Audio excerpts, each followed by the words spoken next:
Hi there, my name's Kristi Bird. I'm a wildlife and landscape painter. I'm living north of Kingston, about an hour.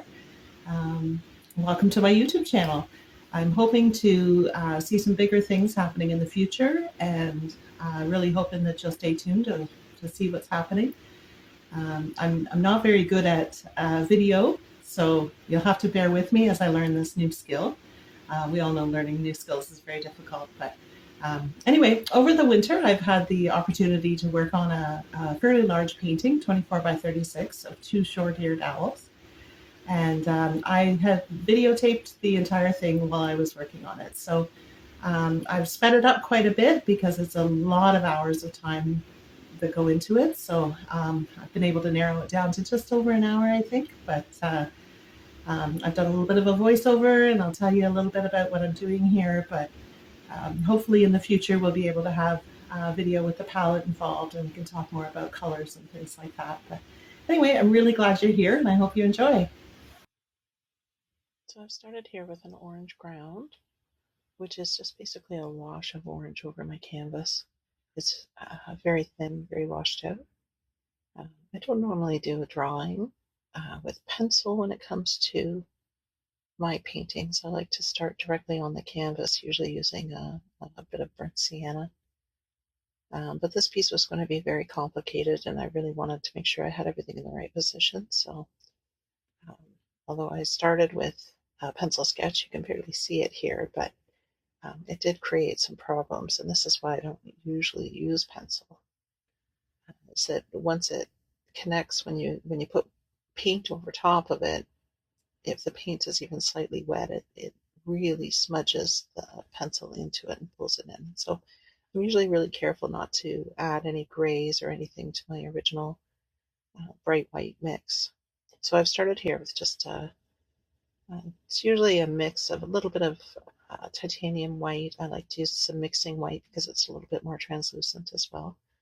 And just a hint of cadmium yellow and cad red in that white mixture. So it's a very, very, very pale orange, and it's put on fairly thinly over top of the orange ground. And that's one of the things that gives my work a glow. So I start usually with my lightest lights, and then I get into where my darkest darks are. So this is me just coming in with my lightest lights. There were a lot of things about this photograph that I really enjoyed, but the composition in it just really wasn't doing anything for it. And although I had some good information there, I wanted to be able to readjust things and move things around. And so that's what I've done. I've enlarged the owl that's flying towards us, or towards our right shoulder, I guess, and moved some things over. And I'm really happy with the way the composition turned out this time.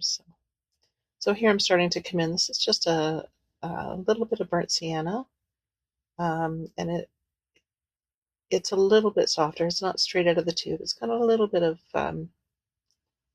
water in it just to keep it a little bit thin. And I'm just sort of scrubbing it in here. I'm um, using just sort of a scrubby brush. It's one of my go-tos. So there's some areas where you'll see I take some water with one of these brushes and just scrub out the pencil lines before I start painting it. So I've got an idea of where it needs to be, but I don't really want to contaminate my color with the pencil. So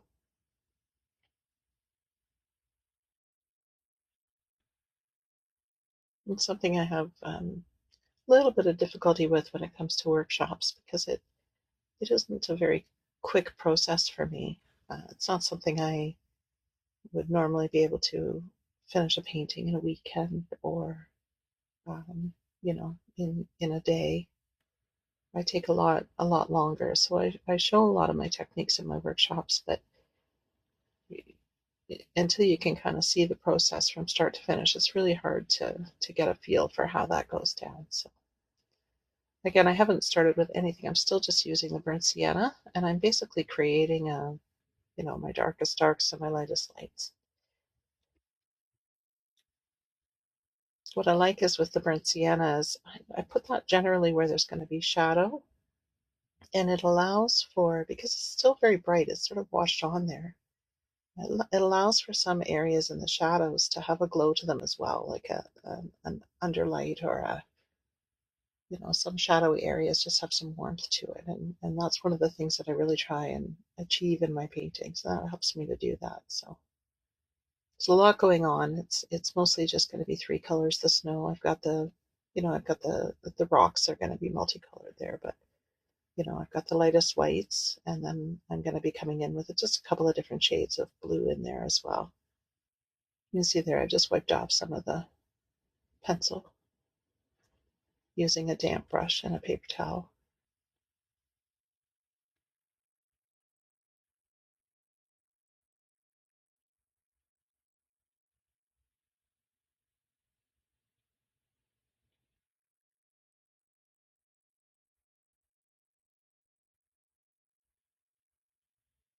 I really love the orange underneath the white when it comes to highlights on the snow. That's one of my favorite things, is letting a little bit of the orange come through. I don't have a lot of orange coming through in this piece because it really was a fairly cool piece, and I didn't want to warm it up too much, but I wanted you to feel the light.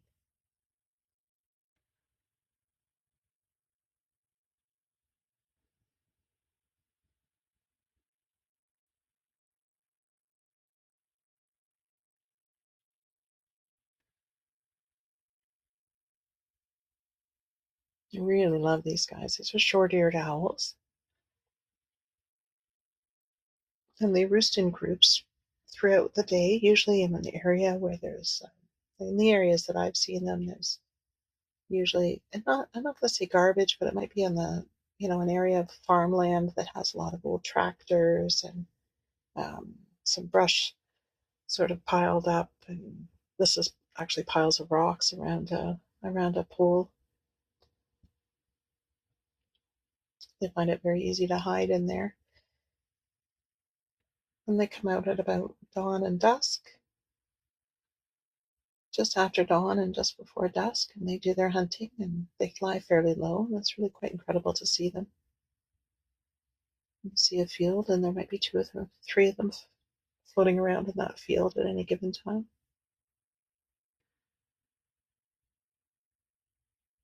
So there's some areas here where I really wanted it to be bright, and I've come in and I've just put an extra layer of the white. I like to be able to control where the light comes through. And so by putting an extra layer on some areas, I can actually, it's almost like shading the white, if that makes sense. So the areas that don't have as much paint on it are going to show more of the orange coming through. Here I'm starting to block in some of the rocks that are underneath. Once I have the white on there and the rocks in place and everything where I want them to be, then I can come back in with my blues and start filling in everything that isn't going to be bright.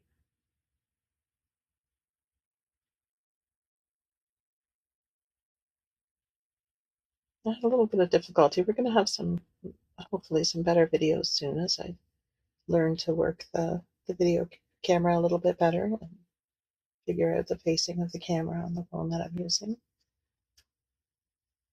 This is just sort of a starting point, and we'll see how it goes. There's some areas where my phone died, and I took the liberty of just filling in some of the blue afterwards. So there's some time in there where it just kind of looks like something just instantly became finished, and I really was just blocking in. So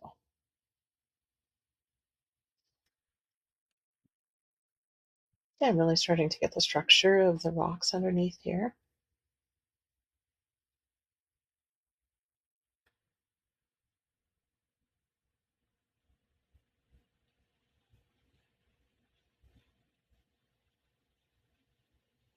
I'm just blocking in.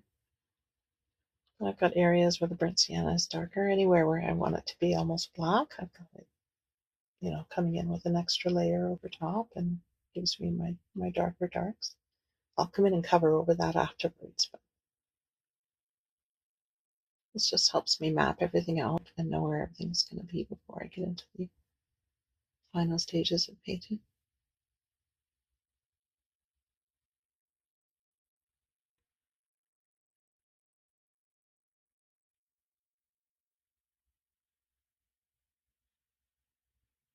And you can see there all of a sudden the underside of the wing was finished. I think my phone died and I hadn't realized it, but it's just basically a gray in there.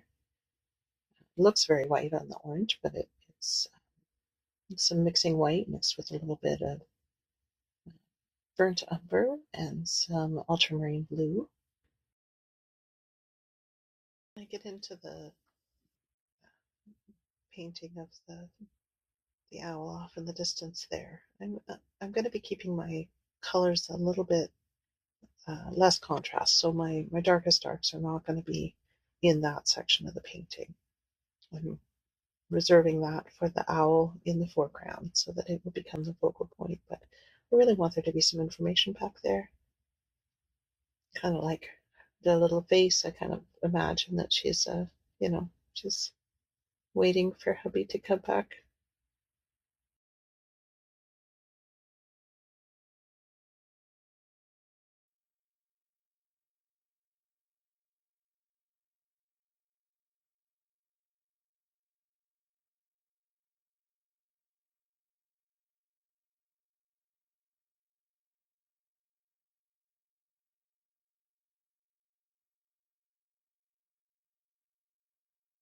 So I always do my foreground and midground. I can do them both at the same time on this one because they're not actually touching except for the pole. There's no overlap. So I can get away with doing both of those parts sort of at the same time and bounce back and forth between them. And then towards the end, once I have my values and everything right on the foreground and the midground, then I can have an easier time assessing what colors need to be in the background in order to be able to push that back farther. So my darkest darks and my lightest lights are on this owl in the foreground. And this is sort of a first step on most of the work on the owls. And you'll see that I come back in uh, towards the very end and just really polish them off and put a little bit of detail in there. But for the most part, I'm using well, this piece right here, I'm using a flat. Um, it just holds more paint, allows me to block things in tidier. And for the scrubbing in of the burnt sienna there, I use a Filbert, sort of a number 10 Filbert, and I have lots of those that I've used so much that they are really, really scruffy, and those are my favorite brushes.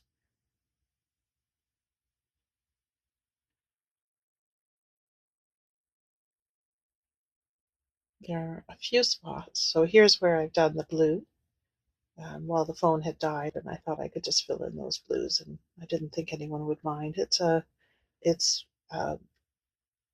ultramarine blue, and use titanium white in there because it's in the shadowy areas. I don't worry about as much of the color coming through, so that's when I use the titanium white. Otherwise, I'll use a mixing white for the translucency. But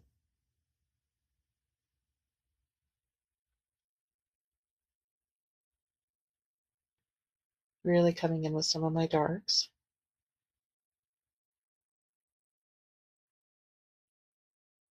And I'm just really just mapping it in fairly loosely.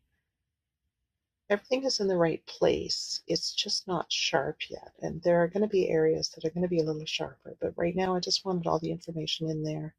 And I really want to make sure my values are correct.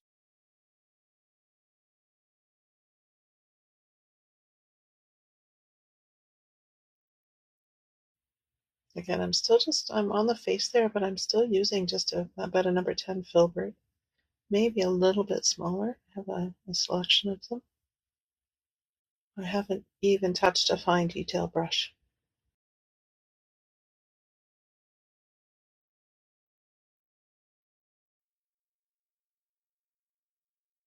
I find when I'm painting with blue over top of the orange that the blues can seem way too intense during the early stages before I have the orange covered up.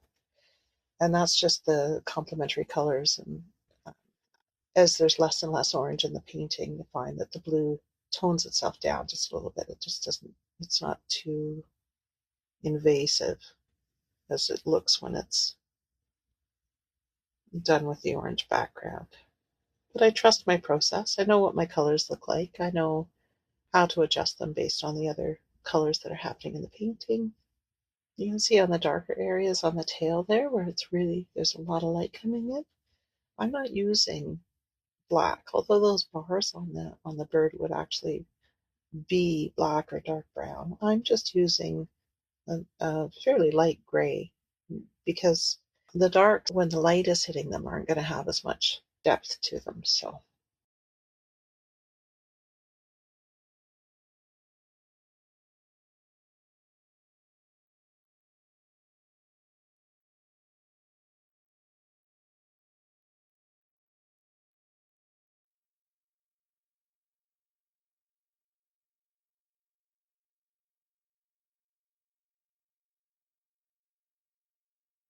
here I'm just coming in. This is again, it's just different mixtures of the white with the burnt umber and the ultramarine blue.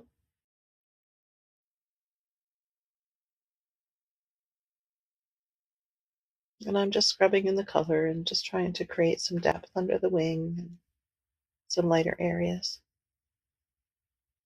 Once I have that background color on there, I can actually use the white straight out of the tube, and it'll never be quite as bright as the initial white that I've used. You can see the difference in color there. And it has a cool versus warm feel. So the white that I've used previously is a very, very, very warm white that I've created. And then this is ever so slightly cool. So they can be even very similar value, but have a major impact on the painting by just being that warm against cool. And you'll see I play with that warm against cool quite often.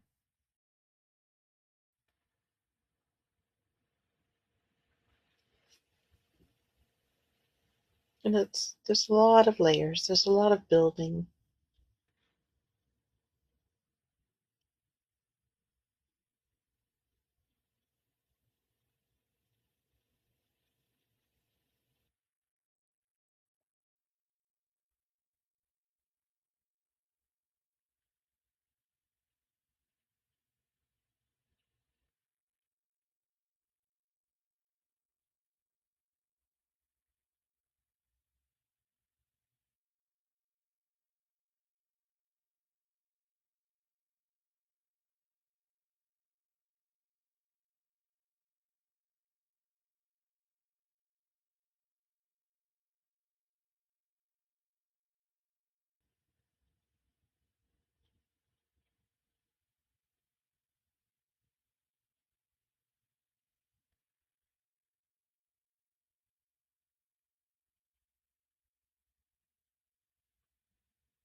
Just coming in, this is, I'm not exactly sure, but it's probably just a white mixed with burnt umber.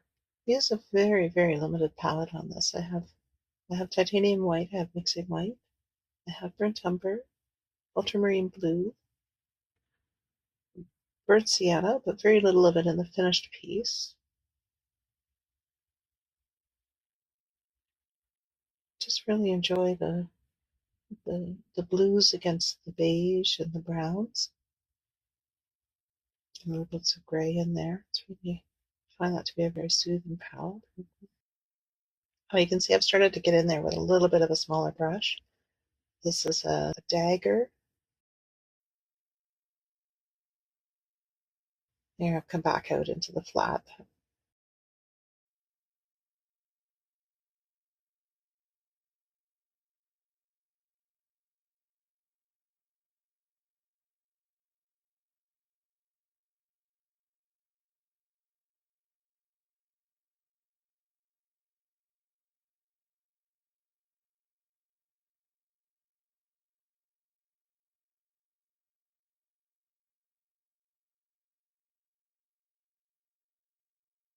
Just leaving some of the other color coming in from underneath.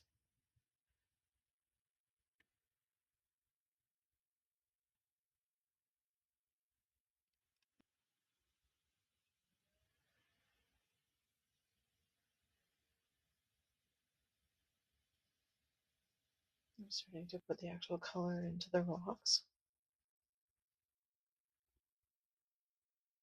The, um, the dark that I'm using here is not going to be as dark as the dark on the bird. I'm keeping everything just sort of a shade lighter so that it pushes it back.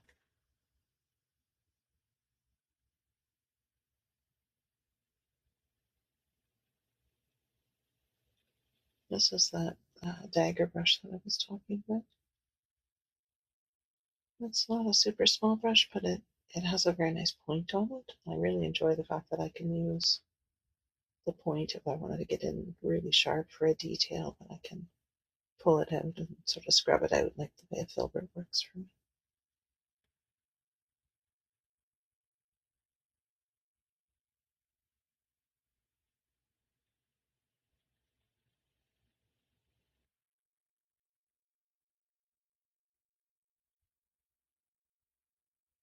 This was a really wonderful piece to be working on over the holidays. I really enjoyed it.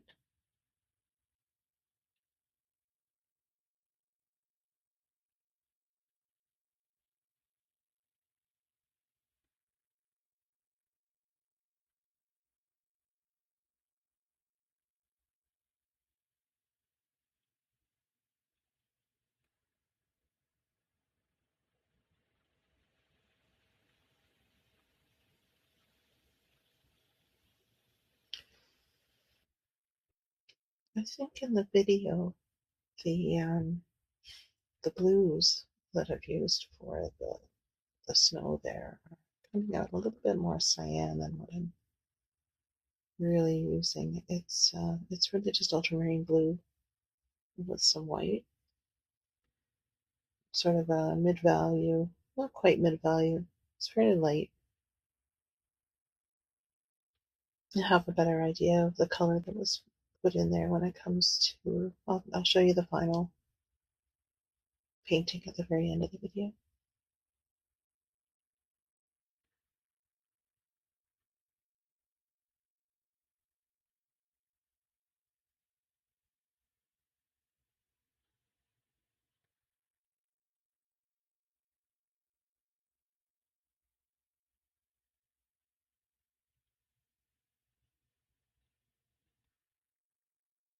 What I really enjoyed about this composition was just the way this ridge of rocks just sort of pulls towards us with the owl in the background. It puts the other owl just sort of sitting on top or sitting closer to the foreground. I really feel like it pushes the owl almost out of the painting a bit, and it's something that I really wanted.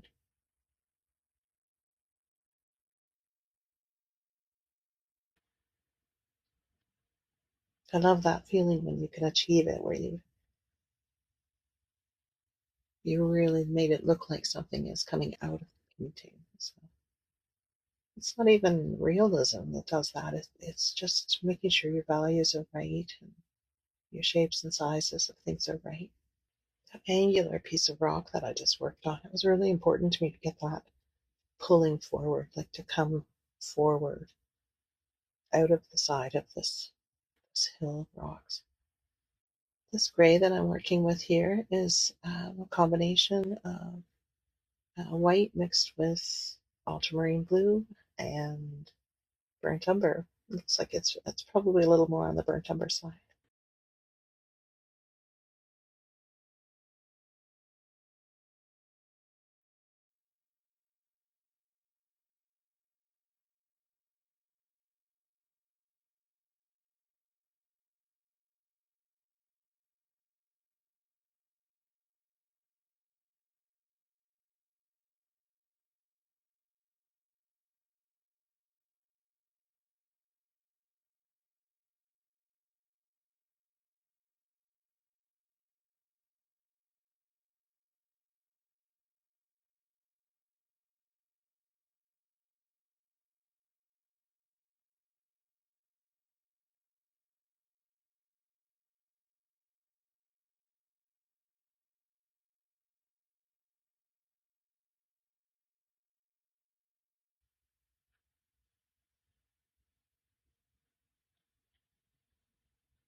some of these I'm still putting in um, fairly thin layers. So at this point, it's hard to see it, but there's still some burnt sienna kind of coming through underneath where I've put the paint. Just hints of it, and that's all I really wanted in this.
There really is a lot going on with this.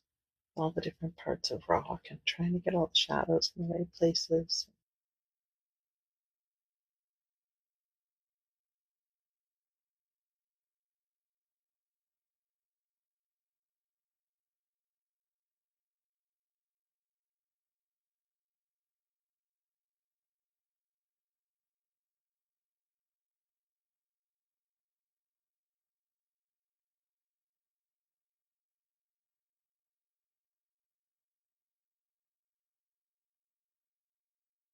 You see I'm coming in with some darker blues.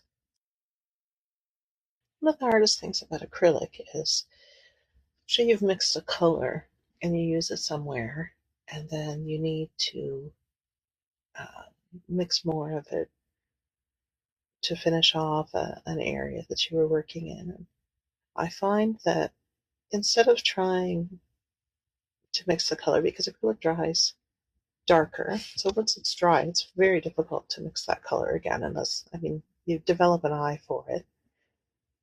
But what I find is that if I can take different shades of, let's say, this blue that I'm putting in here, there's a lighter blue and a darker blue, but it's really just two colors in there, the blue and the white. So it's fairly easy for me to mix different shades of this one color. And in moving around the painting the way I'm doing, I can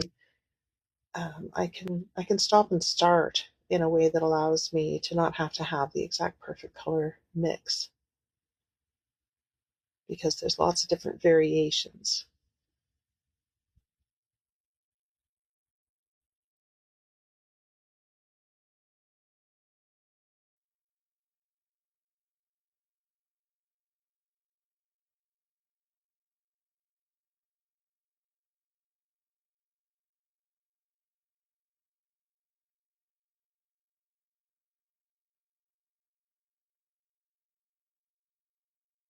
I've had to speed up this video, and I thought it'd be interesting just to video the whole process. But what I found is that there were so many hours of video that I couldn't imagine anybody watching for that long. So I told it right down. I think in the future we might find some videos that just show some of the detail work, some close-up detail work on the face or things like that, just to show some more techniques. But this is just sort of a way of showing what the entire process is.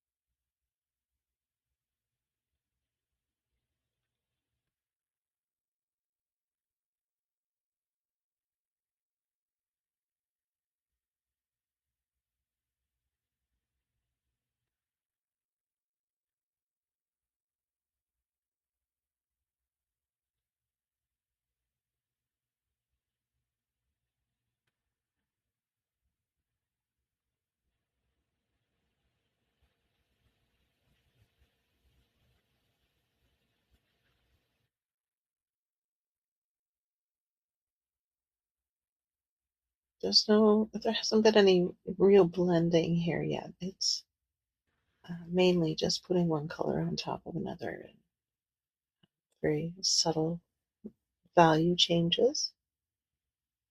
So it really doesn't need, there's no wet on wet. The paint is dry when I'm coming in on top of it.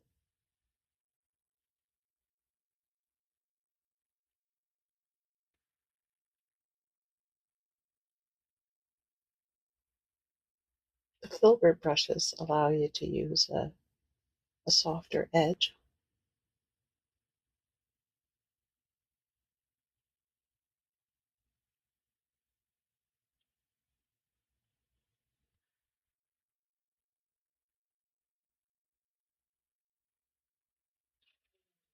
You can see it's really starting to take form now. You can see how the shapes are affecting each other, and you feel I think you already feel the snow is on top of the rocks, which is a good sign.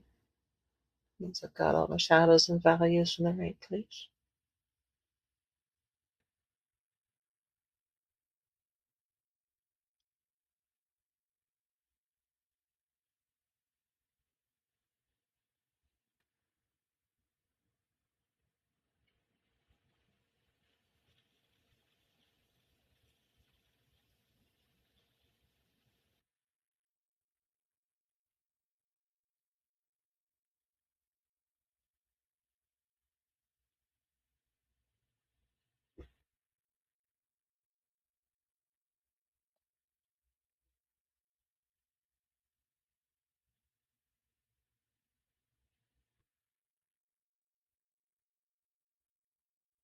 Feel free to let me know in the comments if there are specific things you'd like to see videos of.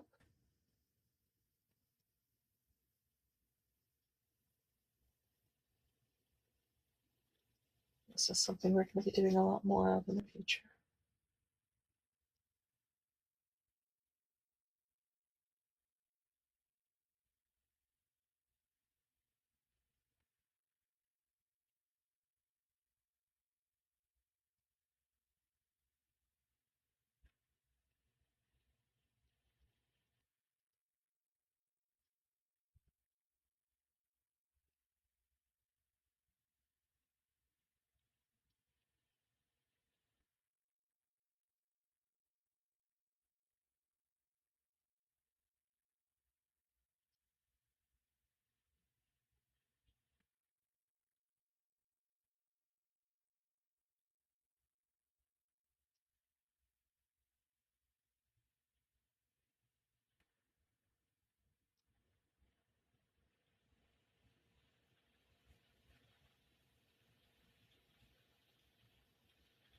Coming in to create a little bit more depth.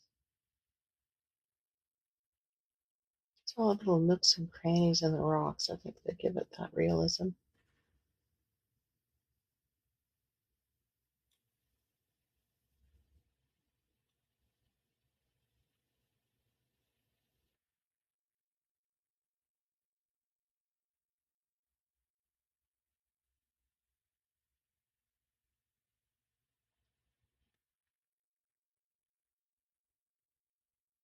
This is just coming in with a lighter blue. There are some areas in this where I've actually come in with a very slight amount of purple mixed in with my blue, very light.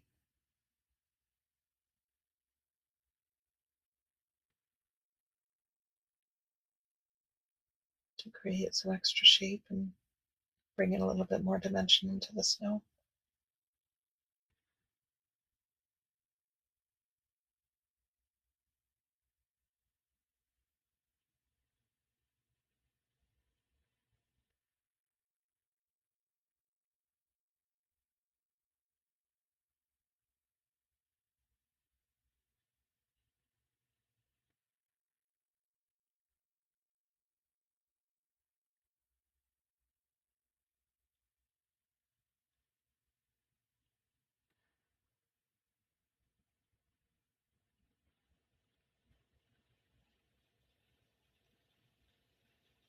Adding a little bit more dimension into those rocks. Really happy with the way that one is coming forward. I don't know if it shows as much in the video.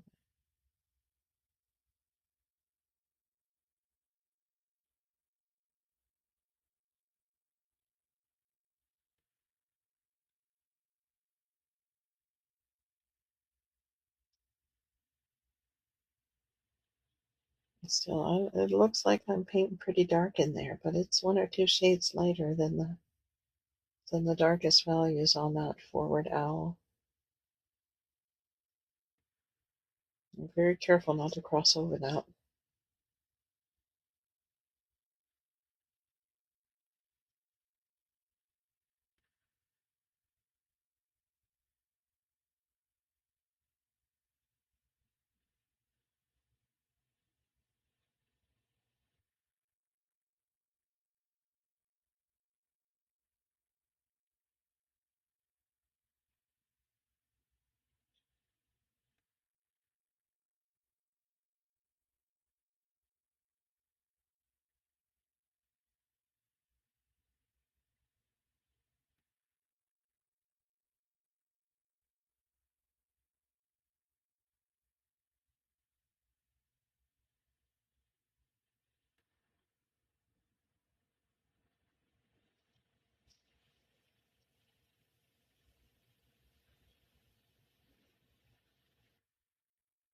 I like some of the repeating shapes in this piece.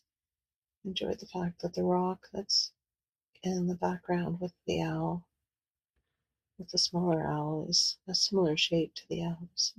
Some sort of mimicking shapes as it comes forward.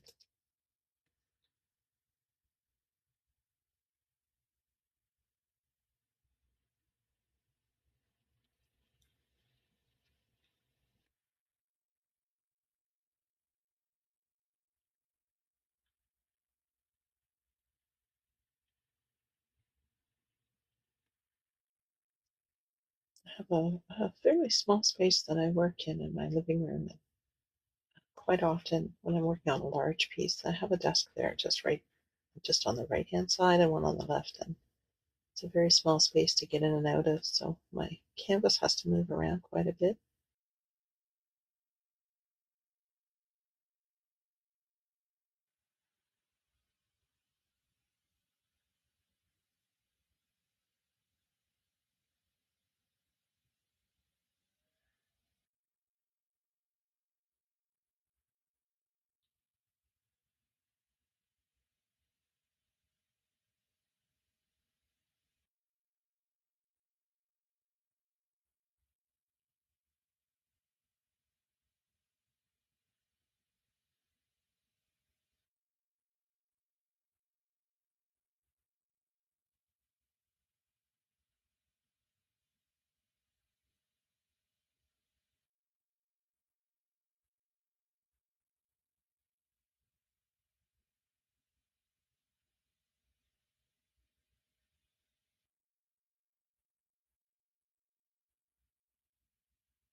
There's a lot going on here that doesn't seem to be overly visible in the video.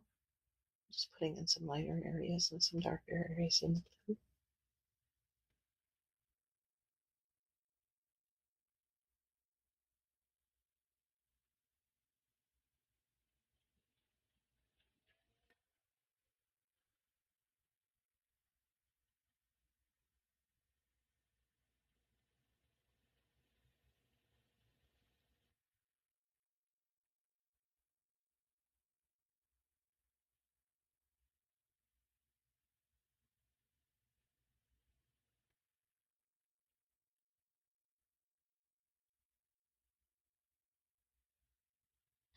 When I first bring in a new color, I test it out on the canvas first to make sure I've got the values right. So you quite often might see me mix new paint and then just put a dab, and sometimes I'll just wipe it off right away with another brush. I have a damp brush sort of on standby. If the paint underneath is dry, then I can easily wipe off the paint that I just put on without affecting anything. I've got I don't know, maybe a 5-second window before that paint starts to set up there. So I can still get it off and start again if I need to. But I'm just really putting in some definition on the snow in the foreground.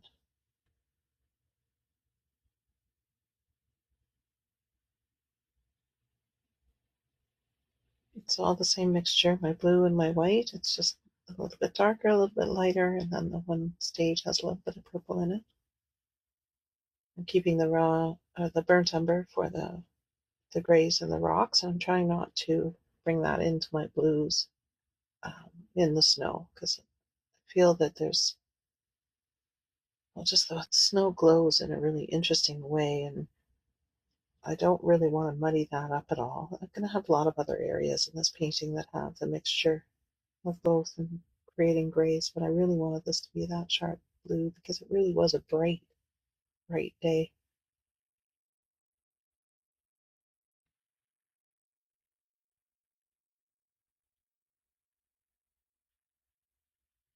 I see the true color of something comes in the midtones, halfway through, like right between the shadows and the lightest lights. And so with snow, what it's doing is it's picking up it's reflecting the color of the sky in those areas. So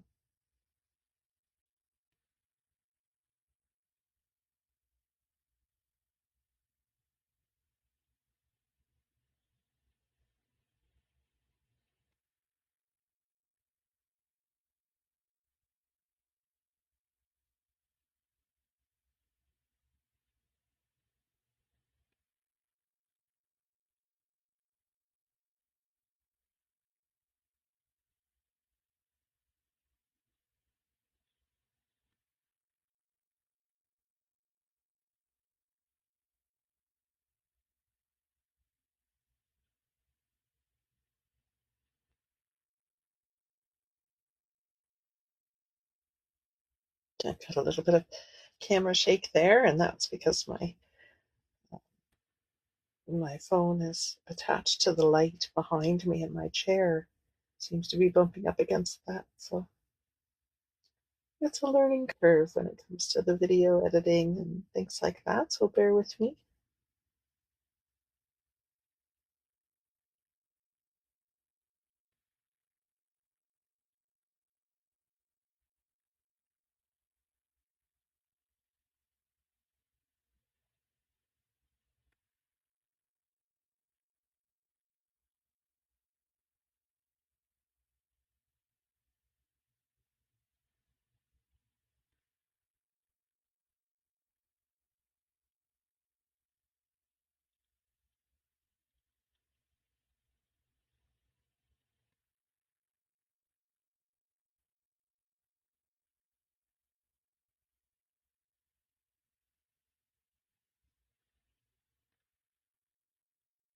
As I put in all the detail on the blues, I'm grateful that my camera died when it did when it came to putting in the blues, because I think that would have made a much longer video having to watch the blocking in stage.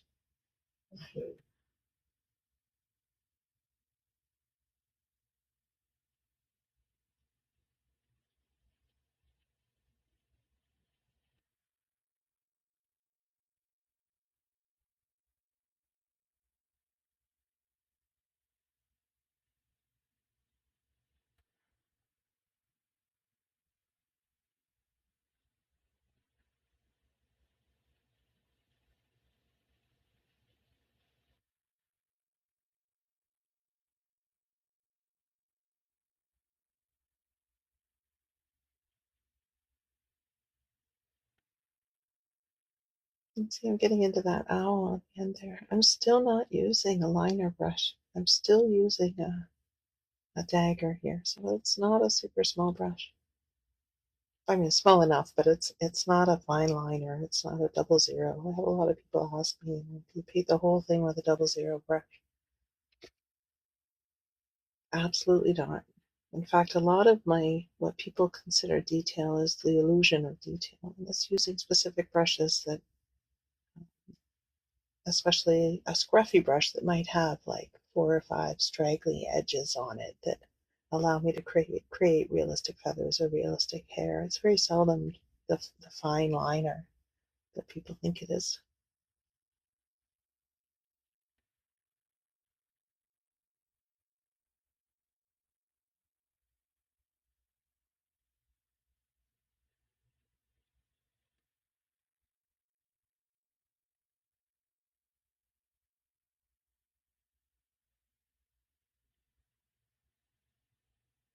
I really like that she's looking off in the other direction from where the owl went.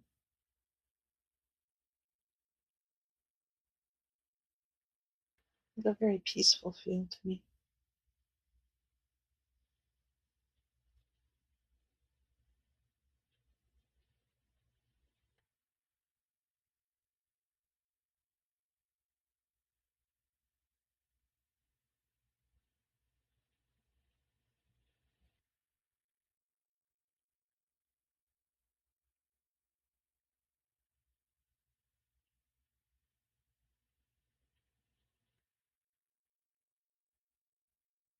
I think now I might be into the liner.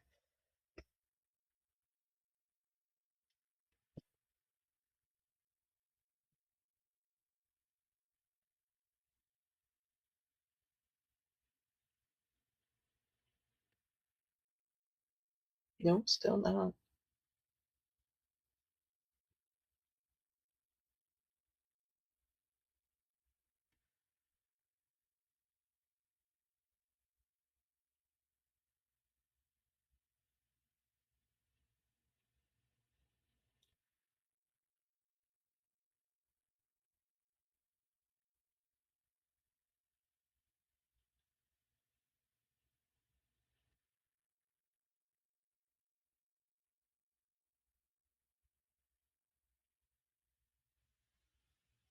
I'm getting into the final stages of the basic value mapping. So I've got the right colors, and now I'm ready to start adding my background in. This is a very light mixture of the same thing, the burnt umber, the ultramarine blue, and white. It's a really flat gray. I wasn't too worried about it. I'm worried about my edges, being very careful cutting it around the owl. What this is basically just a background to make sure that none of the orange is coming through there, because that's going to help me push that whole section back when it has no hints of orange floating through it. So the more coverage there, the better. And it's just basically all one tone. I am leaving the top section because there will be a horizon line there. So I'll come back in, and there are stages in this part of the process where I've come back in and done a second coat on things just to make sure I've got it really, the paint is really thick and it's not letting any of the other color come through. But I stopped the video for that because I think once you see it once, it's enough to know how it's done. So this is, I think, a 1-inch filbert that I'm using. And I just like filberts. They can make straight lines, they can make soft lines, they can just do all kinds of things. So they're very versatile.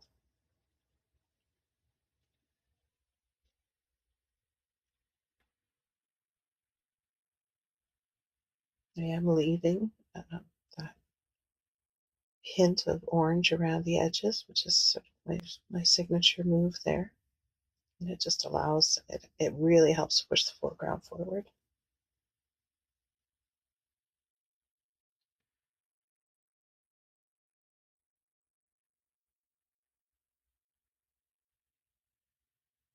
This is fairly light, but it's definitely not white.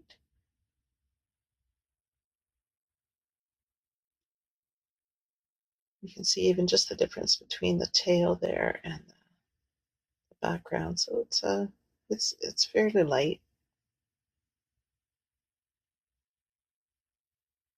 But again, I have that warm playing off the cool, which is going to make the edge of that wing and the tail there stand out.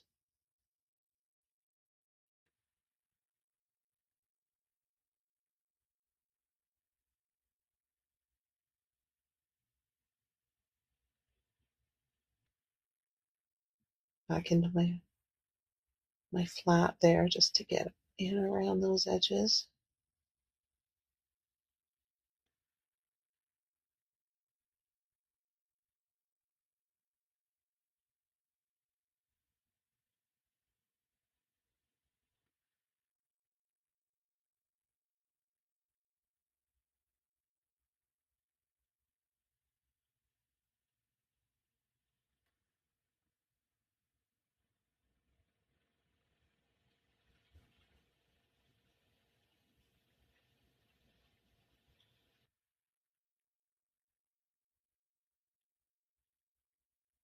I have that horizon line marked off. There's a pencil line there.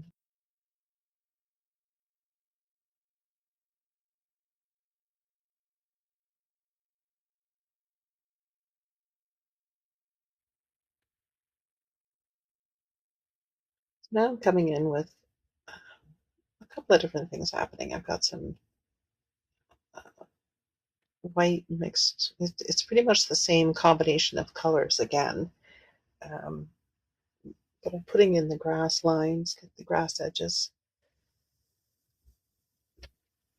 And so they're kind of coming in a little bit beige, which is my burnt umber with some white. Still keeping it in the gray tones. I don't want it to be really warm. I want it to push back. So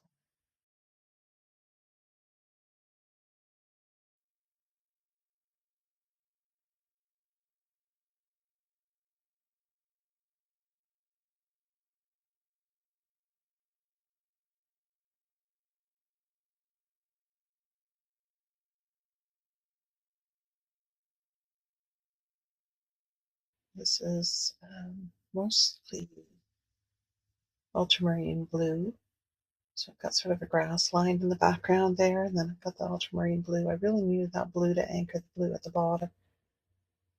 It also helps to push it back, but so there's a little bit of gray in there as well.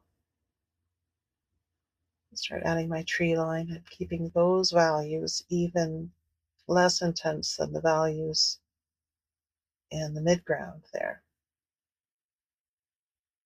So none of my darks there are going to be as dark as the ones on the small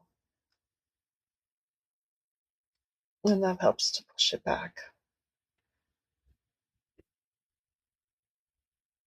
Just making sure that you can see sort of, I don't want detail. There's no detail here. This is just soft smudging paint and creating the tree line back there. So I want some separation in it. I want some shadows and some light. And I've come back in at a later point and touched that section up, but I've really just done the same thing. Just step back from it and have a look at it and see where it needs more light and see where it needs more dark.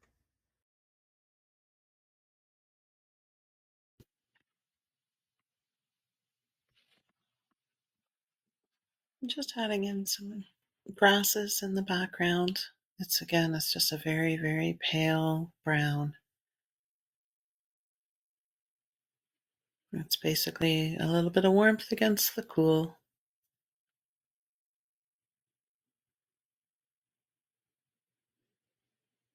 Working this area, putting it in fairly roughly and blending my edges as I get close to the colors on either side of what I'm putting in there. A little bit of a jagged edge along the top of the grass line.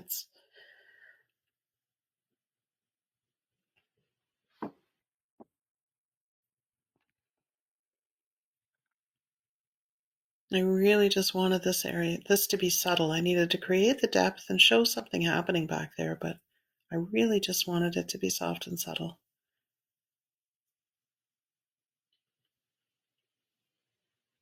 Except when I'm coming around those wings, I really want that area to be sharp. So I'm cutting in around the owl with very tight, sharp lines, but blending out as I come into the other colors in the background. And that still allows me to keep that short-eared owl in the front actually coming forward. If I kept those edges soft as well, I think you'd be a little bit more confused as to where the bird is in the painting. So it's just one more thing that anchors that bird to the front, to the foreground.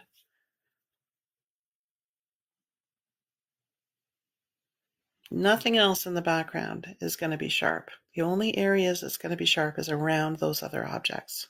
See, I'm coming in nice and tight and blending out as I go.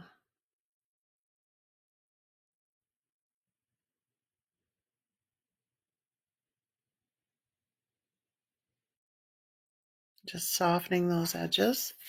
And when I'm softening, I'm coming in, this is a large filbert, and I'm coming in with probably a transition color. So I've got the whites in the background, and I've got the light brown in the background for the grasses. So I've probably got a color partially in between there as I'm coming along the edge, or I'm dragging a little bit of the color up into it, but keeping it very soft.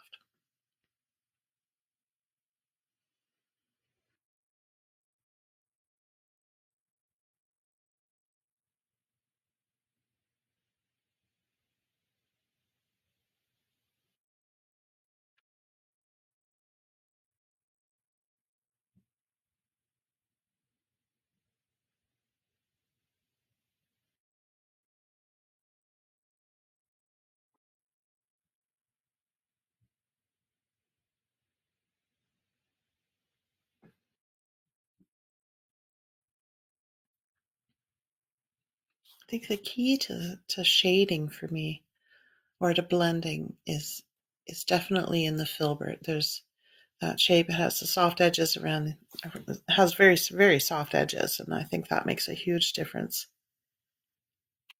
Here I'm coming in with something in the background. I ended up adjusting this later on. I don't know if I caught that on video, but I found that what I had put in here was just too hard, too sharp, and it drew the eye back, and I didn't want that. I want the things in the background to stay in the background.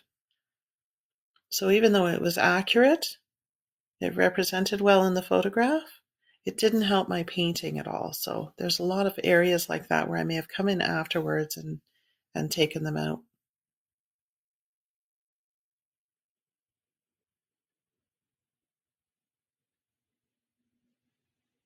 And there I'm just adding the darker base. Over on the right under the owl, I'm adding a bit of a darker base there because I know I'm going to have grasses coming out of there. So I'm just building up a little bit of depth in there first. Now I'm doing some of the grasses in the background.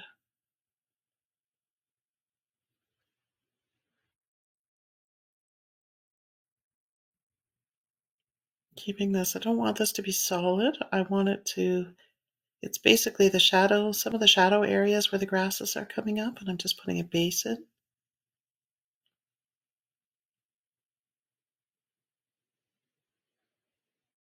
Having it layering sometimes the darks and the lights in an area where there's going to be some depth of grass.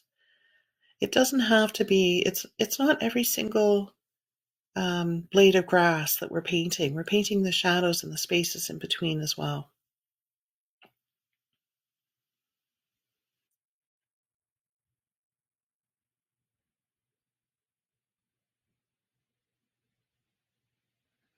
The blades of grass coming out through the top of it are obviously going to be more detailed. Let's see how they can come out of that base.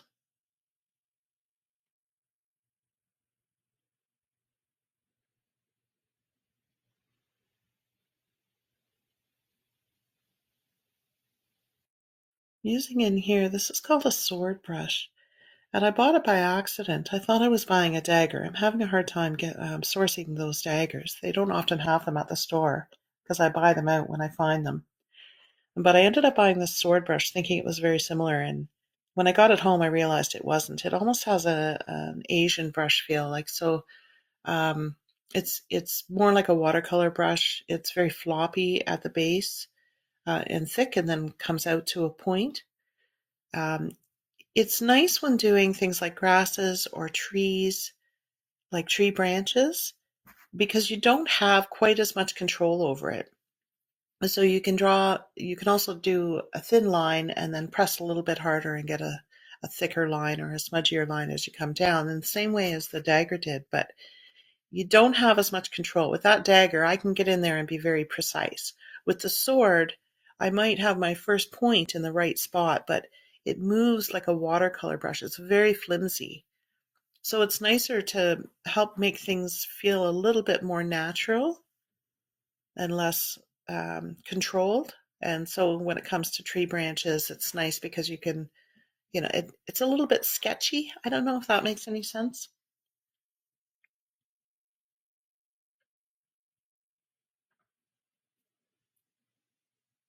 Just coming in, and some of the ones that come out and come up higher into the painting, I'm adding shadow and light to them. But right now I think we're just on the shadow side.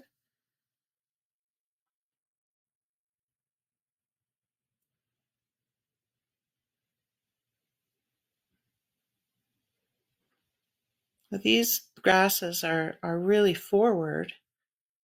So I have to have them coming in front of the pole.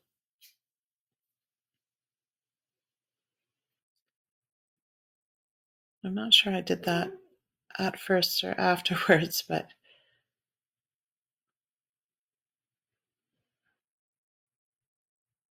it comes forward as our clump of snow comes forward as well. And so I needed some of those grasses over top of the pole, because what it does is it shows a little bit more depth in between the up close front owl and the pole. And that's what I really wanted, was that depth. So I've had to add some of the grasses over top of the pole.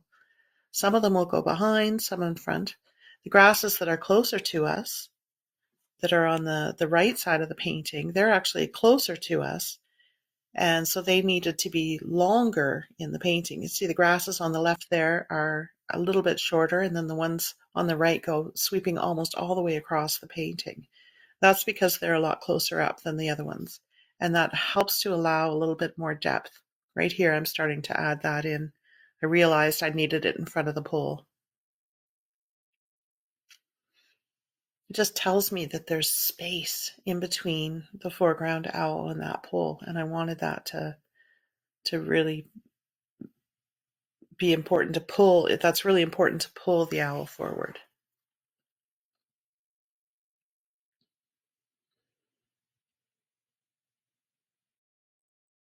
It's just another way to create more depth.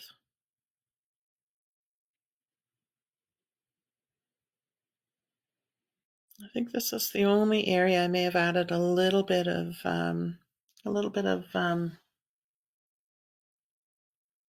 what's that word? Sorry, a little bit of yellow ochre in the grasses there as well. There isn't a lot of yellow ochre in here, but I needed a little bit. But it's mixed with burnt umber as well, and some white. And again, here I'm not using the mixing white when I'm using. I'm simply using the titanium white because it covers over, and so I want these grasses to cover over something.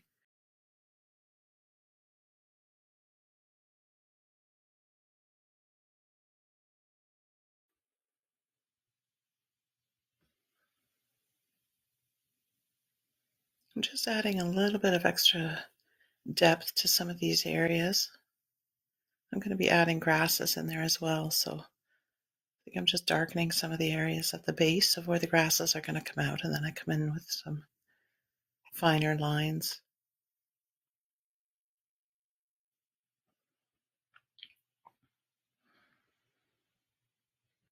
And sometimes if I want something to show up, I have to darken the area in behind it in order to really bring that out, especially if I've not kept the orange underneath coming through.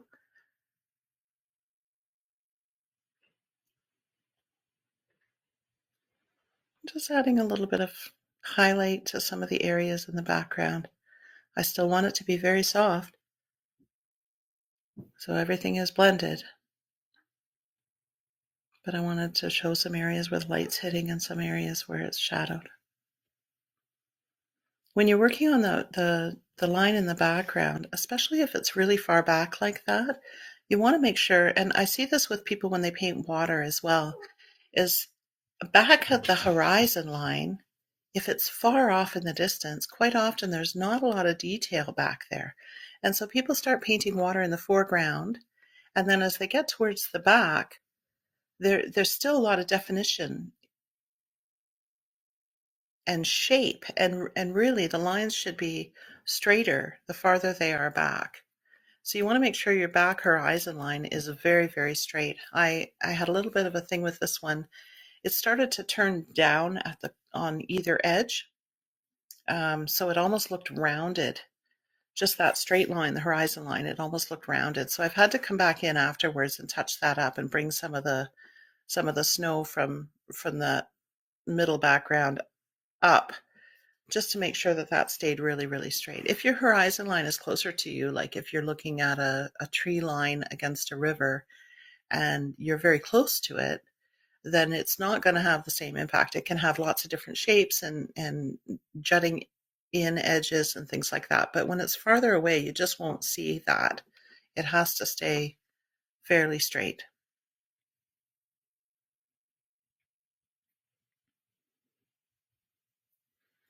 You see the spot there on the right that I had toned down. It was very dark. It was mostly just rock towards the right edge of the painting, and I've had to come in and just add some blue. I found it too harsh. So now we're finally getting into some of the detail. And I'm still not using a teeny tiny little brush. I'm using a small wedge, but it's not a liner yet.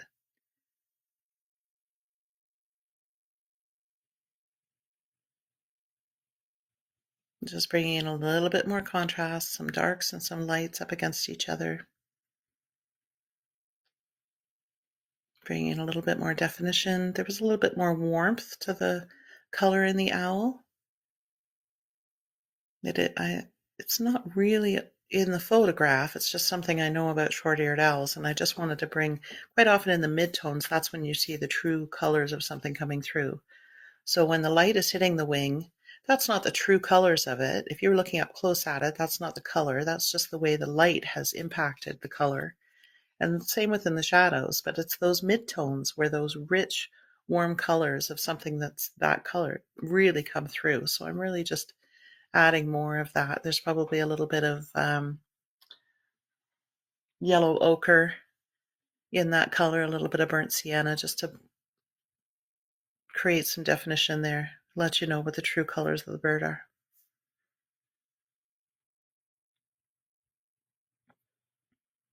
I'm always working around. If I'm working on the face, I'm working around the face. I'm not just focused on one little area, getting every single detail perfect. Whatever I do on one side, I'm doing on the other side. Now I've come in with my fine liner, and this is the only time I've used a fine liner in this entire painting. It's just coming in. There's some detail.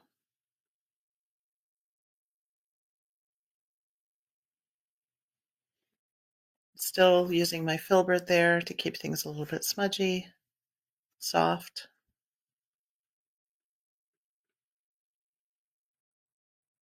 Adding a little bit more definition to that wing.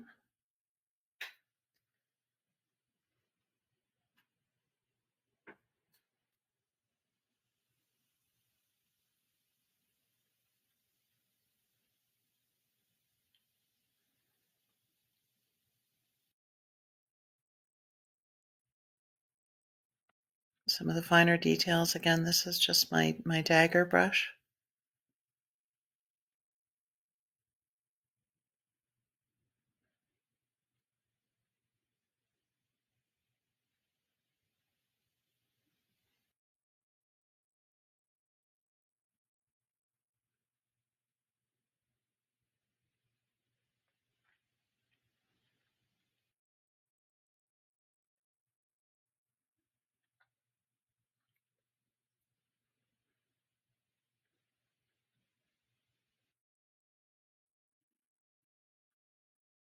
Just creating some rougher edges around that eye area and the dark areas.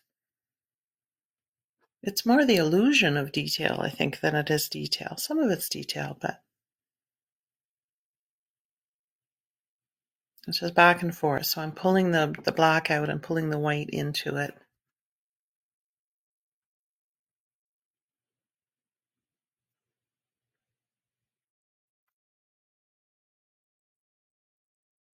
And quite often, as I have a color out, if I'm finished using it, I look around the painting to see if there's anywhere else that needs it. And that's helpful when you're using a lot of different colors in a painting. They say you should use a color at least 3 times in a painting. So if you have one spot that has bright red, you need 2 other spots in the painting with some bright red. They can be a little bit more subtle. They don't have to be as bright, but um, it needs to reflect that color in some way, and just in order to balance things out. So I tend to do that even in a monochromatic painting like this. Um, and just when I've got a color going, I make sure that I use it in some other areas as well.